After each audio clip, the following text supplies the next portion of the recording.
Hey guys, I'm Alicia with G.N. Gonzales, and in this particular segment, we're going to review the EBR 1190RX. I'm Alicia with G.N. Gonzales, and like always, my job is to educate you about the motorcycle industry so that you know exactly what you're getting into before you get on a motorcycle. Today, we're going to go over the EBR 1190RX. EBR stands for Eric Buell Racing. Now, we are the only authorized dealer in the state of Louisiana. Eric Buell is the only American-made sport bike in the United States. So you can put a stamp on it that says made in the USA. There's three models. They're all V-twin engines, 1190 cc's, lightweight, and on average they put out about 185 horsepower. You have the RX, the SX, and the special edition RS, which is anything and everything that isn't metal on it is going to be in carbon fiber. It has a full Olin suspension. Absolutely awesome. And shh, you didn't hear it from me, but come 2015, they are going to come out with 2 more models. You have a dual sport and a 250 that are supposedly coming out. Now, for the real intentions of this particular bike, I say real intentions because I wanted to go over what this bike looks like in the motorcycle industry. The appearance, at first glance on it, it's absolutely gorgeous. It's a chic, it has the adjustable as far as the clutch and the brake levers with it. It has that like signature centric wheel design with the front brake caliper, and it comes on Pirelli tires, which are really nice. Now, as far as the controls, it has a beautiful light-up LED screen, and it's like a computer on your bike. It's going to tell you everything from maintenance schedules to turning off and on the traction control to letting you know if any codes pop up. There's no special tools here. It's actually going to tell you what's wrong with it. Secondly is the layout. The layout is very, very similar to other bikes in the retrospect that you're not going to accidentally hit the horn if you're trying to turn the turn signals off, but it definitely has character. My first impression was the hydraulic clutch. It's very hard, very common on the Aprilia and also the Ducati with it, but it's a very, very lightweight bike. Even down to the plastics on it are lightweight, so everything is to save the weight on it.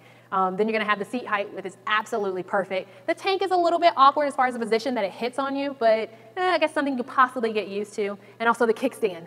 It's a European design, so for those of you guys that are used to pulling the kickstand out with your toe, you're going to back it up and pull it out with your heel. Shifting, very, very smooth, easy. Transmission was absolutely pristine. Acceleration. This definitely has power and torque. The sweet spot's around 7,000 RPMs, and you redline about 11,000 right before you tend to wheelie, a little bit before that. Now, before handling, I wanted to let you guys know that this was on a standard street conditions. This wasn't on a track, so it's just day-to-day conditions with it. Handling, it's stiff yet smooth. It takes a lot of effort to put the bike into the turns, but the good thing is when it warms up, it definitely settles in. Overall, it's a very, very predictable bike. All right, so this bike definitely has a lot of weird noises with it. One being the idler gear. It helps keep the chain off of the swing arm, so whenever you chop the throttle, it's gonna make a really, really loud noise, which is gonna let all your buddies know that you just chopped the throttle. Now I wanna name this bike. Now, in the words of Kevin Hart, I'd name it the Black Hammer. The reason why is under 20 miles an hour, this thing rides like a sledgehammer. You definitely have to stay on the clutch. If you're one of those novice riders like me that doesn't really know how to lug the engine, it's a fine line between lugging the engine and it actually stalling. And also, it has a very, very short turn radius. So if you think those parking spots that would normally be a 3-point turn can easily turn into an 18-point turn. A couple minor setbacks are, of course, like I said before, the tank. The position of the tank is right on your stomach. And also the heat from the engine. It has nice, cool fans, but the fans tend to blow up and around. Stopped at a gas station and my knees were actually red. In addition to these minor setbacks, I see EBR over the next year or so being able to adjust and accommodate them accordingly. Like I said, these are minor setbacks of it.